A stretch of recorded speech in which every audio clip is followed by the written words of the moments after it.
Get 50% off a subscription to IBJ and Inside Indiana Business.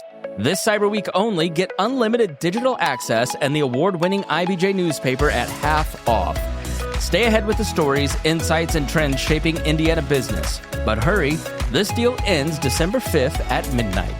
Visit ibj.com/cyberweek to get 50% off your subscription today.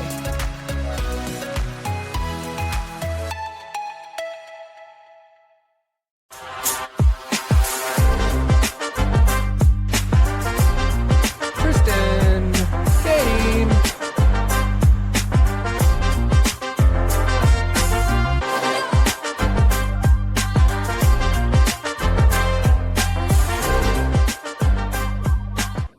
This episode is brought to you by myindiana529.com. You know, every time I talk to parents about saving for college, I get the same reaction. Wide eyes, a deep sigh, and a look that says, I would actually rather reorganize my garage than think about college tuition. Well, I have good news for you.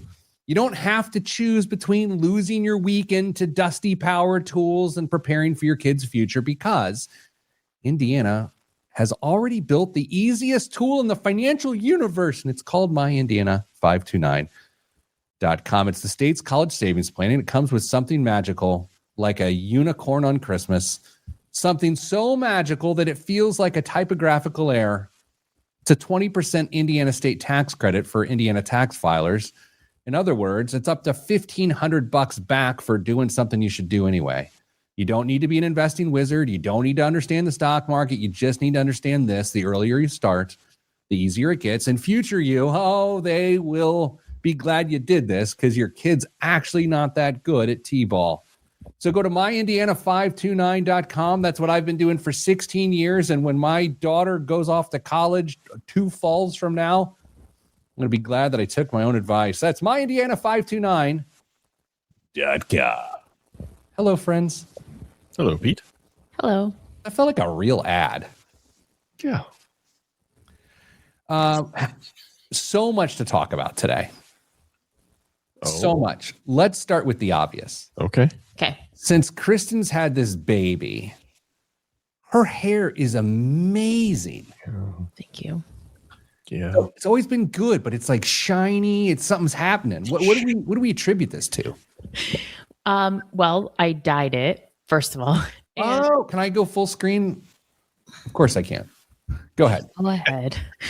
And it's the prenatals, you guys. I told you, if you guys would have taken them, maybe things would be different. It's a great color. Is it like a chestnut? I don't know. I don't know what color it is. I believe it's like a dry-aged urban chestnut is what I would say. Oh, my. Dame, if you took prenatals right now, what would happen to your body? It's a great question. I was actually just wondering if it was too late to get on that train. I mean, would hair fill in? I mean, not just look good, but fill in? Is that possible?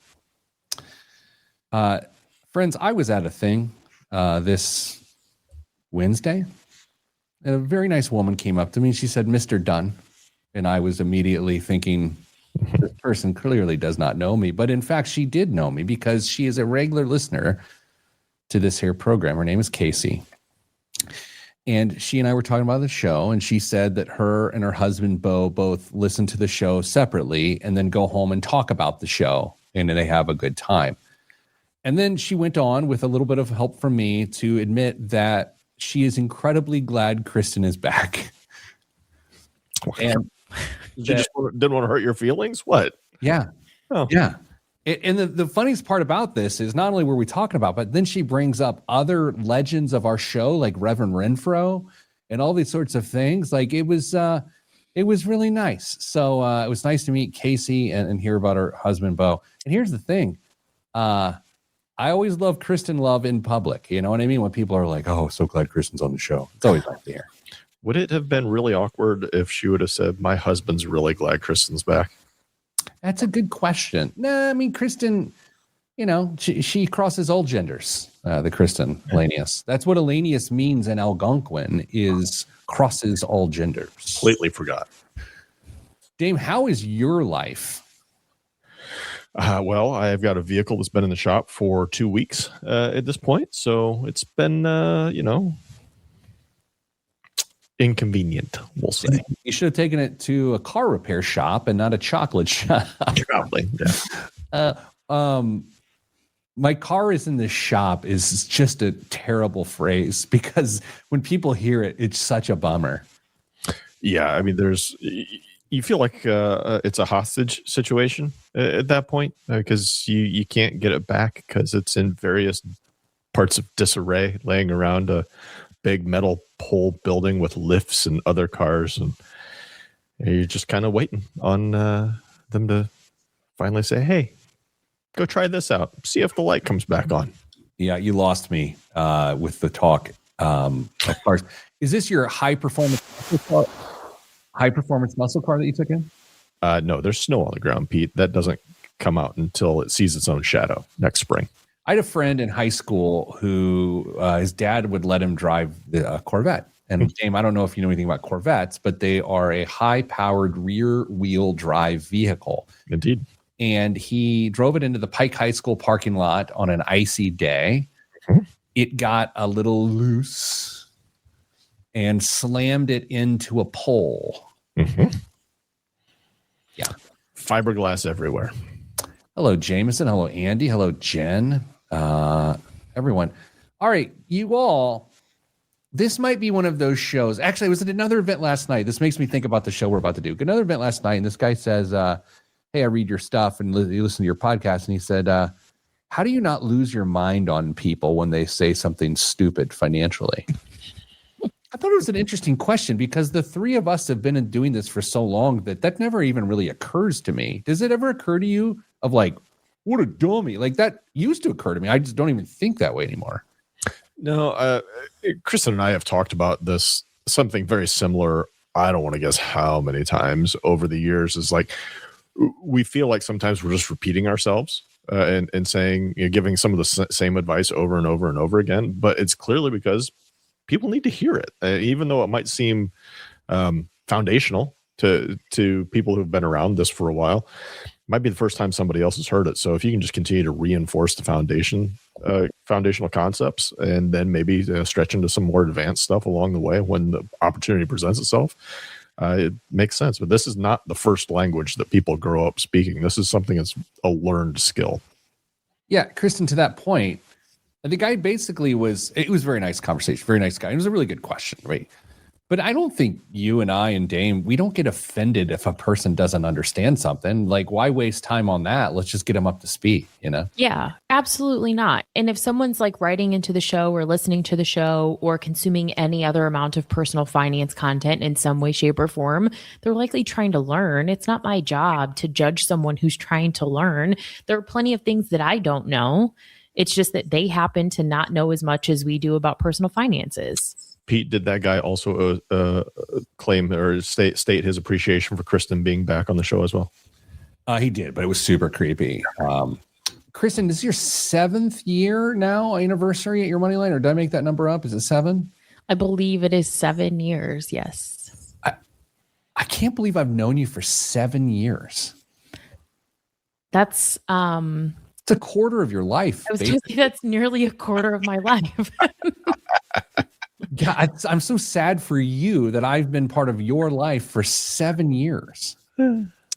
Yeah, it's you guys told me a long time ago when I started on this show that when I started on this show, it was the end of my career because no one would ever hire me now that I've been on the show. And apparently that just proves to be true. Fair enough. Okay. Well, I'm feeling like I have tough talk today. Yeah, that's like possible. Be mean? No, I'm not gonna be mean. I'm wearing camo. Oh, feeling pretty masculine. I love our audience so much. Yeah, our mocking camo. Right away pointed it out. You all, we are recording the show or doing a live stream someday next week. I don't know. It'll probably be Monday or Tuesday, maybe Wednesday. Can't be Thursday or Friday, as I'm traveling across the country with 3 13-year-old boys. Finish that. With glee. No, for soccer. For soccer. Okay, good. Yeah. We'll see what happens. Okay. Let's start the show. It's not until I say let's start the show that it occurs to me that I'm going to have to time the show, and then I reach down and grab my iPad. Do you guys notice that every week? Yeah, I keep waiting for you to always say, "Oh, that's the calculator." As you said that, I opened the calculator. See? Yep. Shocking. Dame, I turned 48 last weekend. Congratulations. Yeah. I've made a decision about this. I may have shared this with you guys. I don't know. Anyone in referencing my age now going forward, Kristen, what's the problem? You said, I don't think I should say it. What? Well, 'cause you said your age, and yesterday Spotify Wrapped came out. Oh, yeah, that's fine. Go ahead.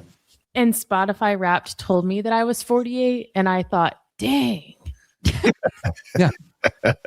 That's how old I was on Spotify Wrapped, Kristen. Well, I can't because you told us. Yeah. But You didn't tell me. But Dame doesn't understand Spotify. He's not cool. True. You didn't understand Spotify until like 6 months ago. Shh, shut your 48-year-old lips. And Pete, you were 29. 67. No way. Yes. There's no way. Because of all the yacht rock. Oh, well, okay. Anyway, here's the decision. And Reverend Renfro also, we share a birthday. Truly a birthday. She just happens to look 20 years younger than me. But like, it's wild. Anyway, here's my decision. I'm just going to say I'm 50. That's what I've decided to do. And it's not stolen valor. It's more of just like, who gives a rip? I'm 50. I'm just telling everyone I'm 50. Can I get you to pump the brakes on that for a minute? Okay. Because you're going to have to say you're 50 for a couple years, and people are going to start to wonder if you are faking the other direction. Like, oh, he said he's 50 for 2 years now. He's got to be 52 or 3. Well, to be fair, I'm going to do it until I'm 52. Okay. So like it's like an Olympic city destination decision here. I'm 50 for the next 4 years. Okay. I just want to own it. Like I was in the gym this morning and there's younger guys working out and they made a comment about what I was lifting and they're like, hey, that's pretty good. And I was like, not bad for a 50-year-old. Oh, And they're like, you're 50? And I'm like, basically. Okay. 3, 2, 1. This week on the Pete the Planner Show, we answer your money questions. Here's how the show works. You email us, askpete@petetheplanner.com. That's askpete@petetheplanner.com. And here's what will happen. Well, you're about to see what will happen. By see, I mean with your ears. This week, we got an email from a listener. I'm going to read it. And mi hermano y hermana are going to help answer the question with me. I mentioned them, and here is my sister in finance, Kristen Elanius. Kristen, hello. Hello, Pete. Spotify age 48. Damian Dunn joins me. Spotify age 150 because he's not on Spotify. Hi, Dame. I'll own that. Thank you. And I'm Peter Dunn. Spotify age 67, thanks to the yacht rock. Okay, kids, let's play the feud. Hi, Pete and team. Longtime listener, first-time emailer. I'm 54 years old and very ready to retire. Time out. I knew you were going to throw a timeout in there, but go for it. Same. That's, Yeah. my reaction was no. No. As I read this email the first time, I got to the end of that sentence and my brain immediately was like, no. I think the fact that very is in italics is pretty funny to me because it's just like, I'm going to hit Control-I and let this person know how I really feel. Put some flavor on that. Not because I hate my job. I actually like it, but my stress levels are starting to tell me I might not make it to 59 and a half with all my marbles intact. Spoken like a true old guy. Marbles. Okay. Y'all hear the numbers. Everyone listening for numbers? Yes. Everyone got their Etch-a-Sketch? Yeah. Here we go. Age 54. Already said. Married. Yes, spouse is 52 and plans to keep working part-time. Time out. Dame, Chris, and we've been doing this so long that I always find it interesting when a person's asking about their retirement situation and then they tell you what their younger spouse is gonna do. Like, and it always hits me weird because it's practical that they share that information with you. But if that spouse was there to speak for herself, I often find that they're not aligned as to what that spouse is going to do. I don't know if you've had that same experience. All the time. They're never aligned. And even if they are, the idea that one of you is going to keep working while the other doesn't, I think is so unrealistic. But okay. Kristen, have you ever had one of those conversations and they're saying, "Oh, I want to retire, but my spouse is going to keep working"? Did you ever look at them or just on the phone say, "Do they know that?" No. Okay. I don't, because I assume the answer is no. So. Okay. This is a long time out, but you know what annoys me? When I'm talking to someone and they're asking about my retirement, and which I'm not retired, even though I'm 50. And I say to them, I'm looking forward to it. And they'll say, "What are you going to do?" And I'm going to say, I'm doing nothing. Nothing. And they're like, "Oh, you won't be able to do nothing." I hate when people say that to me because I'm quite confident. My nothing is a different nothing, but I'm not going to start a business. I'm not like I'm a serial entrepreneur. No, I'm not. No, I'm doing nothing. Dame, are you going to tell me you don't believe I'm going to do nothing? I was going to say, let's hear an ideal day in the life of retired Peter Dunn. Oh, gosh, I could do 2 episodes on this. Okay, you've got 30 seconds. Okay. First, get up at 4:45, 5 somewhere. Okay, you guys. What? Sorry, I'm telling you, this is what I'm doing. Okay. 4:45, go downstairs, eat a banana, drink some pre-workout, go work out for 90 minutes. Okay. Come home. I'm still home before my wife wakes up. Make her some coffee. And then I'll go read my stories, right? I'll go read the newspaper digitally, a few different things. Probably go to the grocery store and get the meal for that night. Oh, okay. Might go to the wine store and get the wine for the meal for that night. Sure. Rinse and repeat. That's what I'm doing. That's my retirement. I mean, well, I will be an obese alcoholic with really good legs. I mean, that's what I want to do. Okay. Then don't let us stand in your way. Well, you can't stand as strong as I can with these 50-year-old legs. Current household income for the emailer is $148,000. Desired retirement income, $80,000 per year before tax. Okay, here's where the numbers come fast and furious. Kristen, get your TI-81. Oh, my. 401k, $612,000. Traditional IRA, $138,000. Roth IRA, $64,000. Time out. You guys seen the trend here? Yeah. The 54-year-old with what, $800,000 in qualified money? Yeah. Yeah, I see where this is going. Taxable brokerage. Oh, a non-qualified account, $89,000 and then $27,000 in savings. Home's paid off, Dame. Nice. No debt. Here's the problem. Most of my money is in qualified accounts, so accessing it before 59.5 seems complicated. I've heard about 72T payments, Roth ladders, and just taking the hit, but I do not know what is realistic. My question is this. Are you ready for the question, Kristen? I am so ready. English or Spanish? How would you like it? Spanish, please. Can I actually retire now at 54 using what I have without accidentally creating a tax bomb or running out of dinero before I hit 70? Or do I need to suck it up and work for a few more años? That, it's like I'm fluent in Spanish because I totally understood what you were saying. Yeah, very good. Very good. So that's the question. This person, thank you all for what you do. My wife thinks I'm emailing you for financial advice, but honestly, it's more for emotional validation. Ooh. Ready to be done in Dayton. You know what you're ready to be done with is validation because you ain't finding a here, King. Man. Sorry, calm down. It's rough. I'm 50. Dame, this is like a case study in a financial planning book.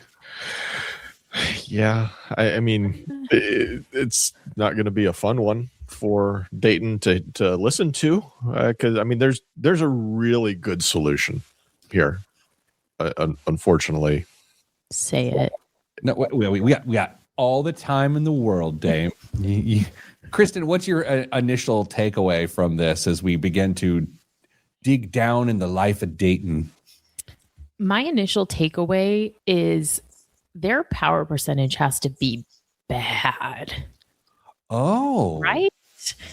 Oh. Their house is paid off. They have no debt, but they need 80 of their $148,000 income. Wow, that is really interesting. My brain did not get there yet. Okay, here's why I'm with you. They either paid off their house very recently, which they probably at 54, 52, that's probably likely, right? Absolutely. So the savings account of 27,000 and the taxable brokerage of 89,000, you could argue it's just started stacking. Mm-hmm.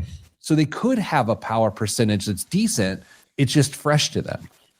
But then why did they need such a large percentage of their income in retirement if they're stowing away that much currently? It's that question that we will visit after the break. Is it a high percentage? 80,000 of 148. All of that is next here on the Pete the Planner Show. I'm Pete the Planner. This portion of the program is brought to you by HerculeanMealPrep.com. I love to eat lunch. Why? Because I don't want to die. And I don't want to spend $20 on DoorDash. I do not want to wait 45 minutes on DoorDash. I do not want to leave the office because I got work to do. What I do is I walk into our kitchenette, which is a small kitchen, and I get in the freezer. I grab a prepared meal from Herculean Meal Prep that is frozen. It's not fresh. It's not going to spoil. 3 minutes and 45 seconds after I peel back that little corner, I put a plastic fork behind my ear. I do while it's cooking. And then I flaunt around the office and I say, I'm having my meal. And everyone rolls their eyes and they're like, I don't care for him. And then I go back and I get the meal and I eat it and it's delightful and nutritious. And it has led to massive nutritional and health changes for me here in 2025. I wanted to do the same for you. If you've ever taken your Sunday afternoon and tried to do meal prep and then realize by Thursday you don't want chicken and brown rice again, and you're not really sure if the chicken's still good that many days out, then stop doing it. Go to HerculeanMealPrep.com.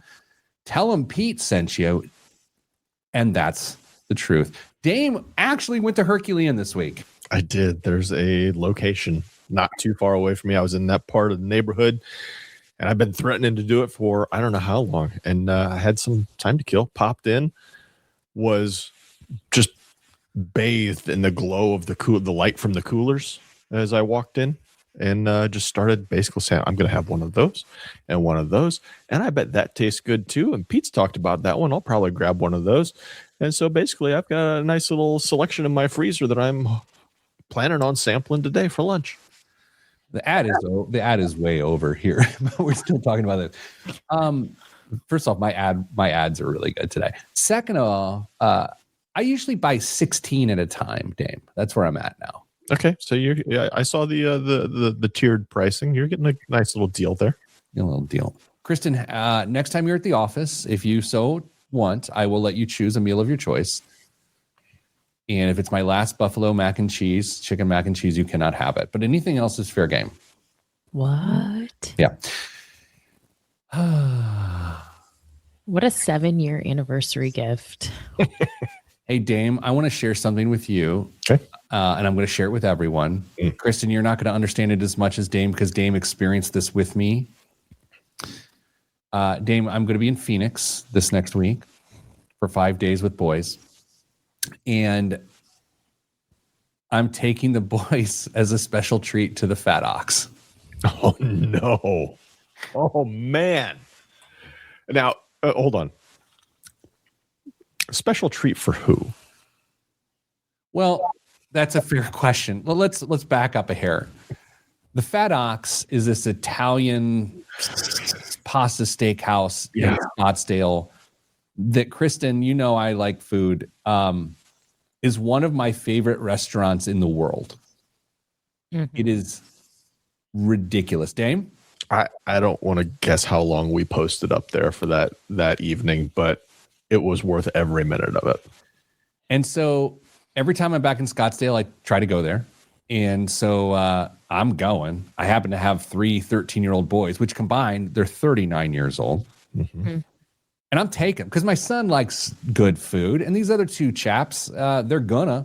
And I'm just like, here's what I'm going to do, Dame. I'm balling out. We're going family style. I'm just getting 4-person family style.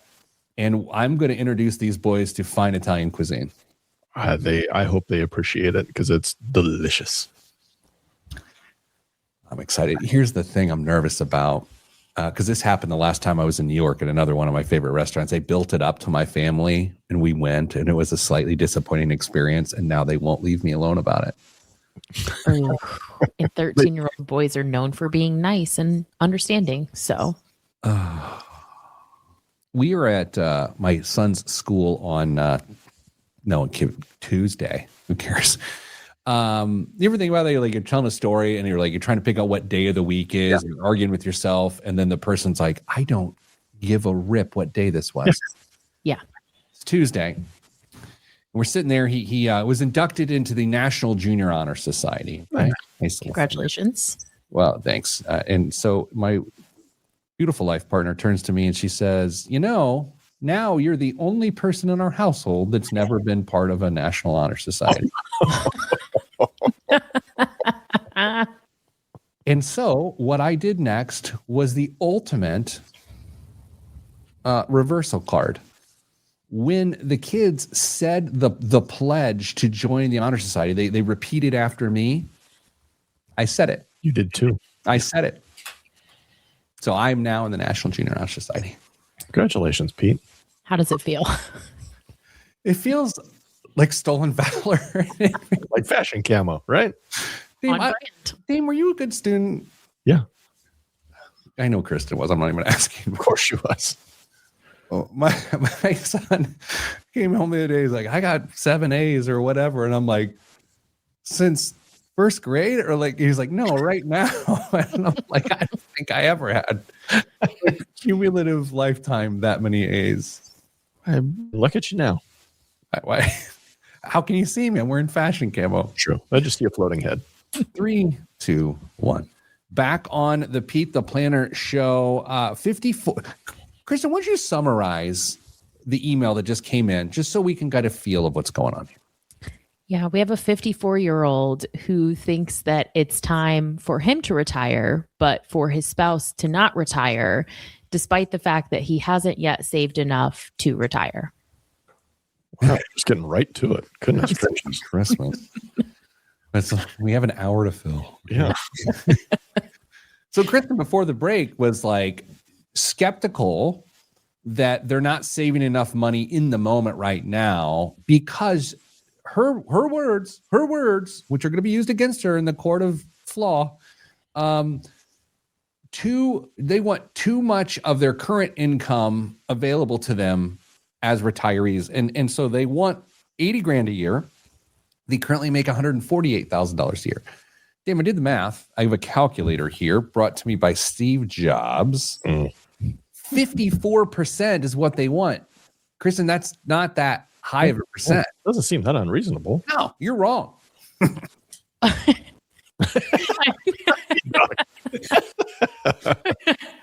I don't think that I'm wrong, because also there's a huge tax difference between $148,000 and $80,000. We're assuming they're going to be able to keep a lot higher of a percentage of that pre-tax income. I mean, it's going to be a couple points. Okay, here's I think if it was 80% or more of what they wanted in retirement versus what they make now, I would be 100% on your side. And I would argue if they had debt or something else, if they were in the 70s, it would be an issue. By any measure, they're below 60%, which I think is great. Maybe I can be convinced, but run me through the rest of this math about how this actually plays out, because I still think that it's too much. Yeah, I think where the issue becomes interesting is how long I know this is how Dame is thinking about it. How long until they're actually going to claim Social Security and take some of that pressure off the 80 grand? Right? Yeah. So at 54, if someone retires at 54, they're claiming Social Security at 62, are they not? All day. They have to. With these numbers, they have to. All day. Okay, so my math tells me 62 minus 54. They've 8 years until they get some pressure relief, but they have 5.5 years until they get some income tax relief, one would say. How do you play this, Dame?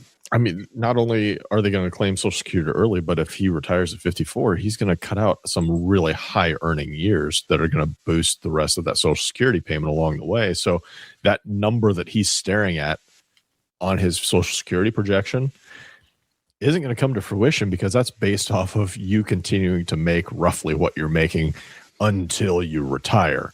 So if he cuts the line, that number is going to be even smaller than he thought it was going to be. Now, how much, I don't know, but he's got some options. I mean, he mentioned potentially on how he could try and fill the gap between now and 62, 72T payments, 72T payments, which are substantially equal periodic payments. Kristen, that's a concept that is drilled into us for CFP exam. And then you maybe talk about it a half a dozen times a year after that. It's an interesting concept that gets rarely used in practice, but it's one that I think maybe some people should know about, but I don't even think it matters to most people. But since he brought it up, I feel like we should probably at least explain what 72T is, right? That's fair. It's rarely used, to be clear, because it's generally a horrible idea. Yes. If you don't have the funds available in non-qualified accounts to retire before the age of 59 and a half, it's probably not in your best interest to take money from these accounts. IRS retirement age of 59 and a half is there, I mean, in large part to protect you truly from taking these funds. And so essentially what they have here with this provision is 3 different types of withdrawal options. But what happens is when you start taking dollars from those accounts, you don't have to pay the penalty, because again, you're taking the funds before IRS retirement age of 59 and a half. And the problem with that is that you have to take the funds for at least 5 payments or until you reach 59 and a half, whichever's later. And so he can't just start this strategy, realize he's taken too much money, and then back off. You have to take the funds out of the account. When she says 5 payments, she means 5 years worth of payments, not just 5 payments, 5 years worth of payments. And here's the little thing that really can gum everything up. Kristen just said that you get to withdraw this money penalty free when you enter into this agreement. However, if you miss one payment or one of the dollar amounts is not correct, you don't fulfill your obligation for this deal you've met with the IRS, 10% penalty comes back on all of the payments that you've taken that far too. So if you think you're going to get out of this with a reasonable result, and you mess one little thing up, Uncle Sam comes knocking on your door for 10% of everything that you've taken on top of that. So it can get really, really challenging really quick. You're just joining us on Nerd Talk. Kristen and Dan, you guys got so excited. Yeah. Well, great job. Can I try to crowbar a technical point into a technical conversation with 2 people who understand this better than I do? Good luck. Go on. I know. I was thinking the same thing. I also liked how when you guys were talking about studying for the CFP, which was just a shot across the bow at me, but it's okay. I deserve it. I did study for the CFP. You studied for it? Yeah. They have to be substantial payments. I think that's the actual issue, is that they have to not fully, they're not going to deplete the person's account, but they're not going to have a tremendous amount left over. Like, where does the substantiability requirement come into this? I don't know. I'm asking, but I just remember there has to be something of meaning. You can't just shave a little off. Yeah, the IRS determines that. So you can use the life expectancy tables, or you can use, there's the annuitization or the amortization method. That's way too nerdy even for Dame and I. But essentially the IRS calculates an amount based on how long they expect you to live. And then they require you to take that minimum amount. Similar overall in theory to required minimum distributions. As we're having this conversation, by the way, we're Time out. no more nerd talk. Okay. I mean, for a 50-year-old man, that's exhausting. I have some thoughts developing here. Number one, this is going to turn into his wife working full time. Yeah. Right? If they pull the trigger on this and he does retire and he doesn't work part-time, which also should theoretically be discussed here. Yeah. The other thought occurred to me a couple minutes ago when Dane was talking about Social Security retirement payments. They went $80,000 pre-tax. I'm going to just make up a number. I bet they're going to have at least $65,000 of Social Security payments between the two of them. I think that's safe. I think so. That's quite a bit higher than the national average, isn't I was it? going to say 60 between the two. Okay. So we got a $20,000 gap off of what is currently $900,000 of assets. Now the challenge becomes, this is the story problem. How do you grow? Can you grow the $930,000 between now and 62 and a half while still having it sustain you until 62 and a half to take pressure off your income when Social Security comes along? I think that's the entire crux of the question. Yeah, and that 60 won't be available to 62. That would be more of a full retirement age benefit. Yeah, that's true too. Mm-hmm. All right, let's do this. We're going to calm down. The nerds are going to polish their pocket protectors. And we're going to come back and talk more about, can this 54-year-old shut it down without losing his marbles? All that's next on the Pete the Planner Show. I'm Pete the Planner. This portion of the program is brought to you by myindiana529.com. Dame, I don't know if I told you this. My daughter wants to be a cheerleader in college, cheer D1 college sports. Have I shared this with you? I think you mentioned that. And so the other day, she had me put together a highlight reel of her cheering, which is a little different than you think. It's actually her just flipping around and lifting people. So it is the athletic part of these things, the not very little palm shake, if you will. Okay. And as I'm doing it, because I'm nerding out, because I like that sort of stuff, I kind of took a deep breath and I go, oh my gosh, I'm 18 months away from this. This is so real. And inevitably, I went to look at the balance of her Indiana 529 plan right after that and said, okay, I got 18 months left. What can reasonably happen? This holiday season, as you see the young people in your life, that time's going to fly by. So maybe put in their stocking or slide into those awkward money cards that you can buy that are exciting to get, but still super weird. Maybe some money for their Indiana 529 account. To learn more, go to myindiana529.com. Kristen, do you know what I'm talking about? Those cards that are weird, the money cards? The cards that are weird. Yeah. Dame, you're an older fella. Yeah, it's just like a real narrow card that has that little cutout window for Benjamin Franklin or whoever you're getting. Kristen, you don't know this? I'm not sure I understand what you're talking about. Oh my. Okay, Dame, do better. Dame, explain this, but well. Go ahead. He can't explain something I've never seen to me. No. Just close your eyes. It looks more like an envelope shaped like the checkbook register that you would get to keep track of the balance of your. You've written check 3 times in the last year. Maybe not this last year, but you understand what a check register is. I do. My grandma has one. Go on. So it opens just like all envelopes do. And when you open it up, there's a picture of a U.S. president or other famous U.S. dignitary smiling at you through an oval window where you had slipped currency behind another flap. Yes. Oh, I got it. I have seen one of those. I got it.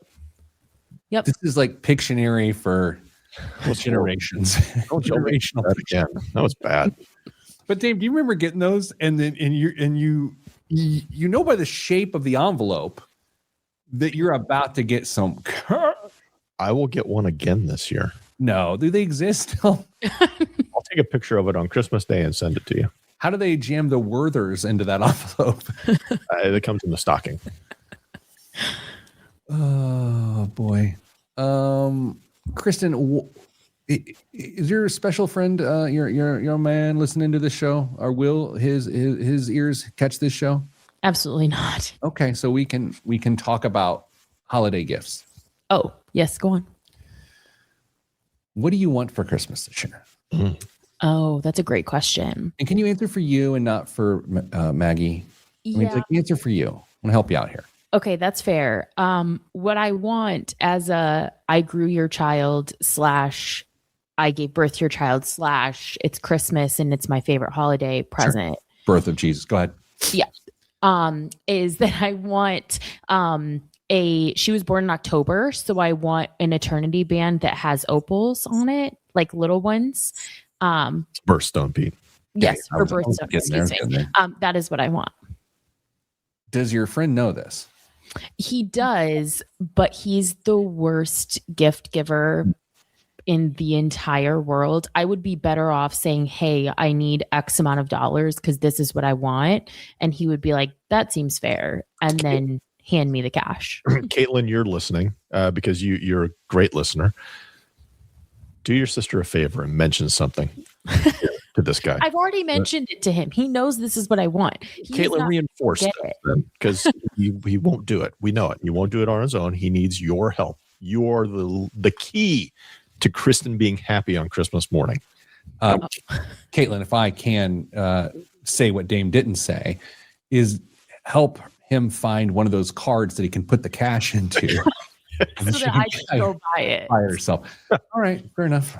Dame, as 50-year-olds, I'm at a point in my life, like, whether it's a birthday gift or a Christmas gift, people are like, what do you want? I'm like, hard candy? I don't care. I don't want anything. I don't need anything. Like, just go out to eat or something. I don't know. Where are you at? Do you still want stuff? Yeah, but I just go buy it when I True. Yeah. So can I tell you what I bought the person that Kristen grew inside of her? Oh. You familiar with the worldwide sensation of the Where's Waldo books? Yes. Well, there's a Taylor Swift version.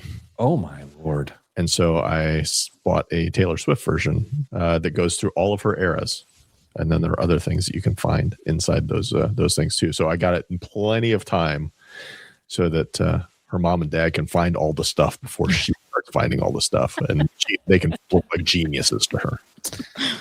Brilliant. In 3, 2, 1.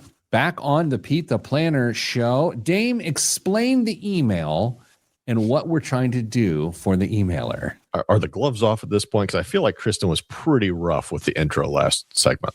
If you need to re-glove up and wash your hands, go ahead. There's a gentleman who is getting really, really tired of work, likes what he does, but may not be super happy with maybe some of the things that are going on, the environment. Who knows? Well, we don't need to fill in the blanks, although we do a really good job of that. Wants to retire. Is doing a really nice job, honestly, of preparing for retirement at this point. I don't want to gloss over that. I think they're in a great position for retirement. Just needs some more time to bake before they can do that. And that's we're trying to break that a little easier. And I'm hoping me whispering it might have made it a little bit easier to take. Dame, just genius. Kristen, picture this. Okay. It's my Super Bowl. It's Thanksgiving Day. Mm-hmm. And the last 15, 16 years, I've made the same meal. And I have to say, I'm not good at a lot of things, but I'm really good at making that meal. And the only way that the turkey is both delicious and palatable and safe to eat is if it bakes long enough. And then people can enjoy it. If I were try to rush it, I could kill my entire family, which let's skip the aside there. That is this fella's situation. Like, he is going to have a delicious game bird. At this point, it is raw. You know, that's a really good point. We are kind of being hard on him. He is really well poised for a traditional retirement. They're doing a great job. They have qualified funds. They've paid off their debt. It's just, Jason in our live comments asked why we're so against him retiring sooner. And Jason, the answer for me is this, is the language to me suggests that the plan was never to retire early, but he's found himself at a point in his career where he doesn't want to make a move to somewhere new, but he doesn't think he can make it where he's at and wants to know if he can take an exit sooner. And the answer for me is no, because I don't think that that was his original destination. And it's really important that that was your original destination. Dame, I think I just saw a little gleam in your eyes, and I don't think it's because I've been lifting and I look pretty fit. I think it's because it hit you at the same time it hit me. Their income right now is 160 or 148. 148. Mm-hmm. They want to live on 80. Mm-hmm. He can just take a job that pays $68,000 less a year right now, depending on what his wife's income is. And he just has to leave his job and live on the new amount. Yeah, I mean, Kristen says no. It's possible that. I mean, to tap his income. Yeah, I would say this potentially gets into a much bigger problem of if he, let's say, he sticks it out there, maybe for however long. But if you do the multiplication and you do run the numbers, if he just works longer and lets this money grow, it's going to be okay. It's probably going to be okay. But if you keep making the same amount you are and you're not saving it, you're going to inflate your lifestyle, and that 80 suddenly becomes 110, and now you're starting to get into some trouble. So, yeah, if you want to go out and take a smaller income job, that's potentially a solution. Kristen disagrees wholeheartedly. Oh, her face is giving disappointment. Yeah. And believe me, I know the disappointment on a person's face. Kristen, talk about why you're disappointed with Damien and I. I just don't think it's realistic. I don't think you're wrong. You guys are exactly right. You can take a lower paying job. Now, no, Dame made the point about Social Security projections earlier, so it would be important to know what that might do to your expected benefit. You're exactly right. This person can take a lesser paying job, find a way to make the $80,000 a year, and then exit the workforce when they originally planned. But I find it really hard to believe that someone is going to be willing to take such a large pay cut and still put in a similar amount of work. I just don't think that they're actually going to follow through with that. I think if they can make it to 59 and a half. Okay, so let's say it's choose your own adventure. And let's say I were an author of books that people actually wanted to read. Mm-hmm. I would have him switch jobs to a significantly lesser paying job that still gets him his retirement lifestyle that he wants. Okay. Even if it means it's part-time. Then I would have him work till at least 59 and a half and not draw on a single asset now and let his money continue to grow. I think that is the easiest plan. And then he's got a lot more options of how to bridge the gap for 2.5 years. I think that is ideal. Now, if he doesn't want to, if he's willing to work a little bit more, he goes to 62 by some super rough calculations, like crazy rough. Like I didn't even use a calculator. I think he'll have about $1.5 million in assets at age 62. And at 4%, again, probably a little aggressive there. That's $60,000 a year of income. And he only needs $80,000 a year of income.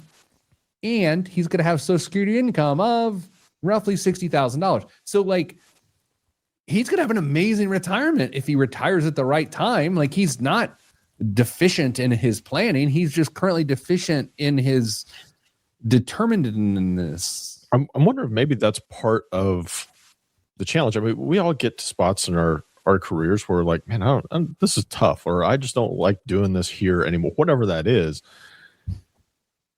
Maybe somebody hasn't been able to paint the picture of, hey, if you just hang on for another 5-10 years, here's how your retirement looks like. I mean, don't give up now, because it's going to be really, really tough. In fact, it's not going to work.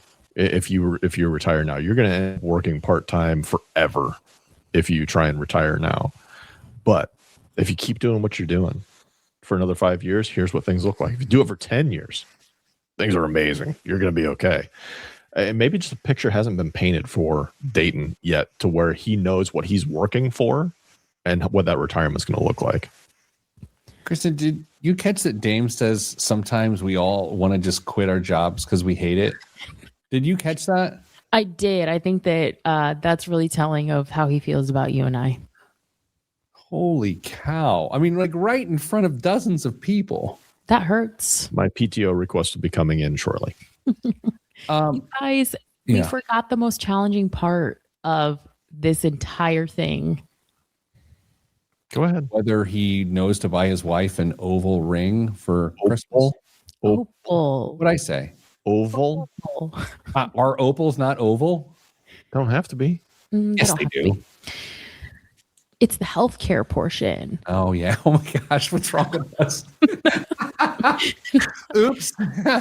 That's a huge cost on accounts that are already going to be really stressed by someone retiring before Medicare eligibility. I didn't think we needed to bring that hammer in because we had plenty of other arguments to make without saying, oh, by the way, you're not going to be able to afford healthcare.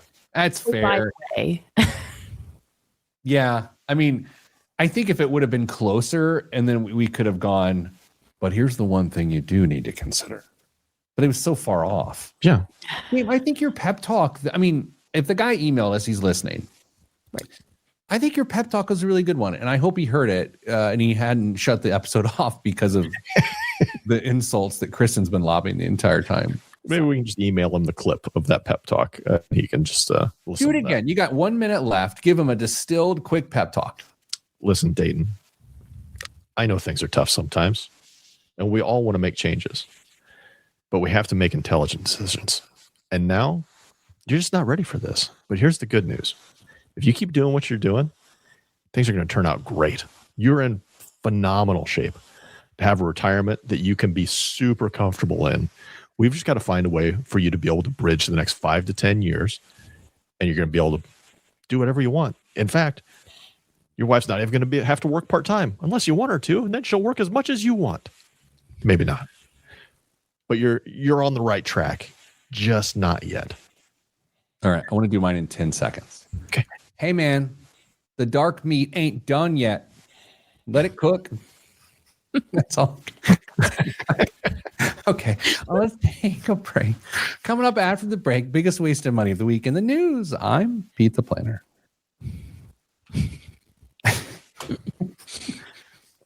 I've been a little goofy today. I only have one meeting today. One. Wow. Is this the best part of your day? You can be honest.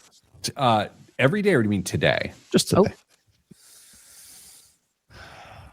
It's a nice part. Then why'd you have to think about it if the answer was no? I don't know. He's trying to be nice. I was waiting for Dame and his little soliloquy there to go, look, I understand hating my boss. Right? Oh, it would have been great. And then Kristen and I get to figure out who it is. Yeah, would have been great. Boss is. Uh-oh. Okay.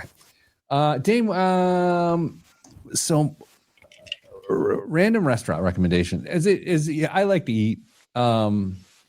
We went to a new-ish restaurant for my birthday. My wife sort of surprised me, took reservations. Best meal I've had in Indianapolis in 2025. Really? Yeah. On top of your go-to that Yeah.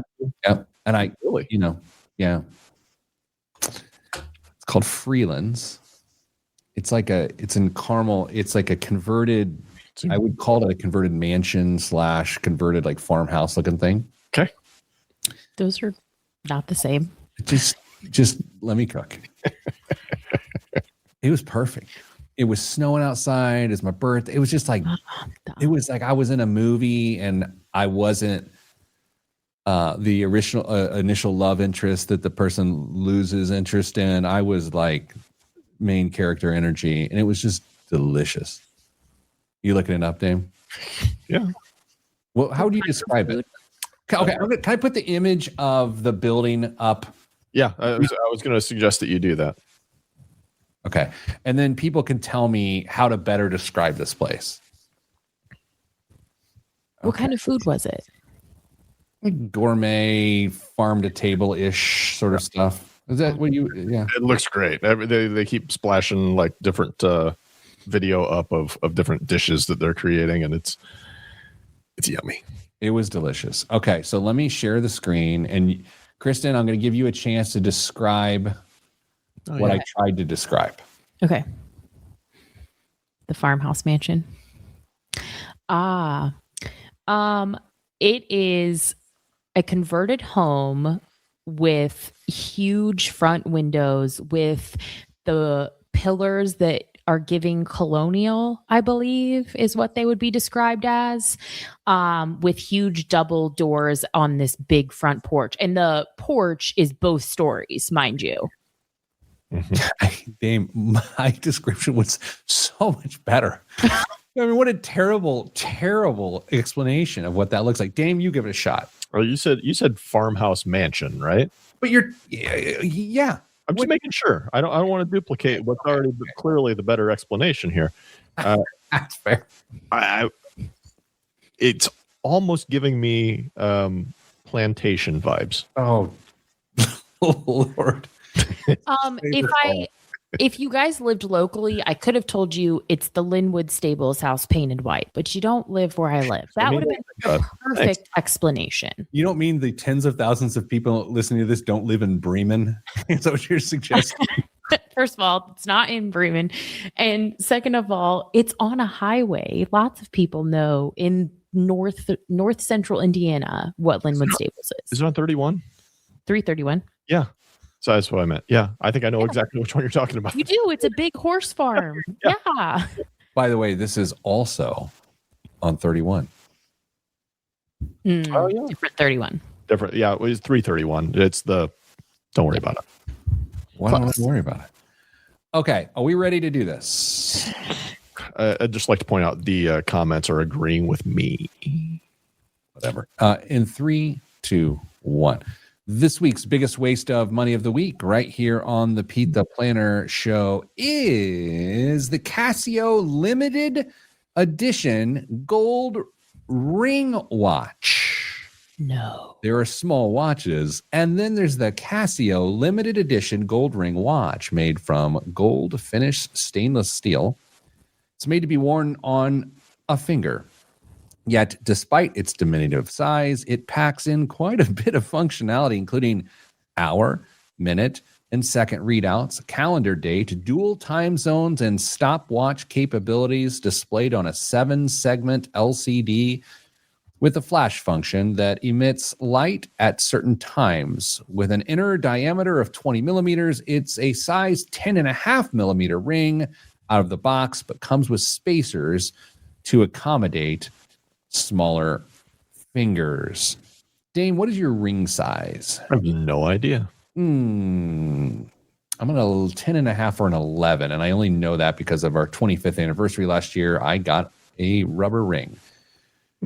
Kristen, is it uncouth to ask a woman her ring size on publicly? I don't know what happened. I don't know the social norms, but no, I don't know mine. Well, that would be help if your partner wanted to buy you an opal ring. Yeah, but he's not allowed to go unsupervised. Okay, so Kristen, Yes. for this throwback looking Casio watch ring. How much? Any amount is too much, Pete, but I'm going to go $125. Dame? Here's the thing. Casio Square watches are classics, but they range anywhere from like $20 to $1,500. You throw into the fact that this is a ring watch, that is a one-off. It's Kristen, you said 150?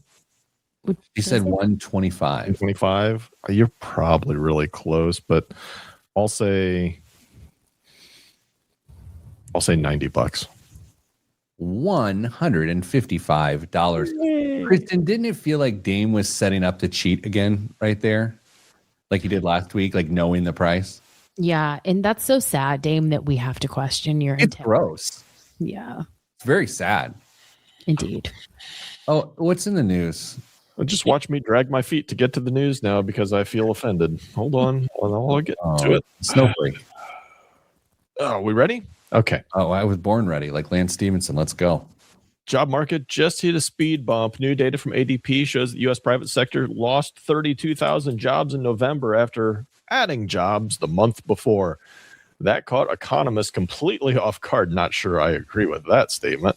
And marks the largest private sector decline since early 2023. Small businesses took the hardest hit. Companies with fewer than 50 workers cut about 120,000 jobs, while larger employers, they actually added around 90,000, though growth is slowing. Manufacturing, construction, finance, and professional services cut staff, while healthcare, education, and hospitality added jobs. That tracks. Kristen, that does not feel surprising. No, it doesn't. But at the same time, just like Dame's guesses, the data, the integrity of the data, I don't know. Okay, I was going to bring that up, and then I felt like then I'm the guy bringing that up. I'm glad you brought it up. And I care about your opinion deeply. But when it comes to a topic like this, there's one person on the show that I really want to hear from. It's the man that looks like me, but with facial hair and better shoulders. Dame, do you trust the data? Well, this is from ADP, so I don't know that they have any reason to fudge the numbers that they have, but is it truly representative of the country at large? I mean, it's a huge sample, but I don't know. It just seems like there are probably some major categories that they don't get into. Like they don't process any of the government stuff. At least I don't think they do. I'd be surprised if they do. So I don't know how. I think it's accurate for the numbers they have. I just don't know how representative it is of the country at large. Okay, since you're going to ride the fence, let me give you more information here, and you can make this one. The core personal consumption expenditures price index, which excludes volatile food and energy prices, indicated a 0.2% monthly rise, while the annual rate was 2.8%. This came out today. Federal Reserve officials use the PCE price index as their primary policy tool for inflation. Personal income rose 0.4% on the month, while spending was up 0.3%. Do you believe that data? Yes. Okay. Boy, did not go. What else is in the news? Dude, you're getting into Dell deposit. Michael and Susan Dell just committed $6.25 billion to fund new children's investment accounts known as Trump accounts. By the way, the IRS form to create a Trump account, Form 4547, just saying, created under this year's new tax law. About 25 million children aged 10 and under could qualify if they live in areas with median incomes of $150,000 or less. And eligible families who open the account will receive $250 automatically from the Dell donation. I don't know if we have talked about these accounts on the show. Do you remember if we've mentioned anything about them, Pete? No, I don't think we have. And I have, I don't, I was going to say mixed feelings, nuanced feelings. It's the donation that's throwing me. Really? Yeah. If it's going to be a government program and initiative, a private donation to it seems it's just unusual. I don't know if it's bad or weird. Is it not unusual for a private person to fund a government program? Yeah, I mean, it probably is. I don't know if I'm opposed to it by any stretch. It's just another way for somebody to philanthropically benefit those that he wants to benefit, and maybe in a way that is a little bit more streamlined to where he can affect that change faster rather than going through all of the administration to try and set up something on their own. So, I hope others follow suit and are willing to step up. But I don't know. I don't think I have an issue with it. Yeah, I don't want to. My goal is not to prove you wrong and prove myself right. I'm just trying to think of another example where a government initiative that theoretically would be funded via taxpayers' dollars in the federal budget are funded by private donations. I'm just trying to, again, not that it's bad. It just feels super weird. I mean, I'm sure if we go back to the Revolutionary War and Civil War times, we could find lots of examples where private citizens helped fund government initiatives directly. Fair. You have time for another? Yeah, you do have time for another news story. Yeah, I sure do. Gone are the days from the movies when parents could just leave the babysitter $10 or $15 to order a pizza that could feed 2 children before an intruder in a creepy mask inevitably ruined their evening. The average cost of a cheese pizza in the United States, Pete, has risen to... Okay, I'm going to answer this, but I have to say, my son went with a friend for pizza the other day, and he ordered a small pizza. Okay. And the two of them split a small pizza. It was cheese. It was $8, and it was shocking to me. Wow. Shocking. It could have been 6. It was 6 or 8 or 6, 7. 7. Yeah. I think the average cost of a cheese pizza in this country is $15.99. Kristen? I think it's less than that. I think it's $13. $17, according to the New York Times, citing data from the platform Slice. Oh, yeah. Yeah. Oh, my. Kristen, you had something. As someone who does love pizza, I think that's the menu price. But pizza is one of those foods that you never have to pay the menu price for it. There's always a deal or a special. Like, yes, that might be the retail price, but I don't think that's what people are actually paying on average for a cheese pizza. We're going to go preferred pizza toppings. Preferred. Oh, I'm so hungry now. This is a terrible idea. Kristen, perfect pizza topping for you. Probably one singular topping? No. Whatever you want on it. A jalapeno popper pizza. Oh. Cream cheese, jalapenos, Mike's Hot Honey. Yeah. I'm so upset. Dame? It's a toss up between some variety of meat lovers pizza or a chicken bacon ranch. Yeah. CBR. Yeah. That's where I'm at. Hey, anyone want to go eat? Do it, because the show's over. Nothing else to listen to. Sending you good vibes, because good vibes are all that's in the budget. I'm Pete the Planner. This is the show. What a mistake. My stomach instantly is unsatisfied. There is no Herculean pizza waiting for you. There's a pizza bowl from Herculean. Yeah, but It's not in the fridge. No. Freezer. Oh. Anyway, well, we did this. You didn't say what your favorite pizza was. Chicken bacon ranch. Oh, you were. Or actually buffalo chicken, like a really good. Dame, in Fort Wayne, Casa. Mm-hmm. Their buffalo chicken pizza is the best pizza I've ever had. Really? Yeah. Interesting. So good. The one near Jefferson. Yeah. Yeah. And there's one I think that one's still there. So good. Okay. We talked way too much about food. Yeah, I'm hungry. All right. How many Herculean meals can I have? One at a time. Oh, damn. Okay. All right, everybody. Stay getting money.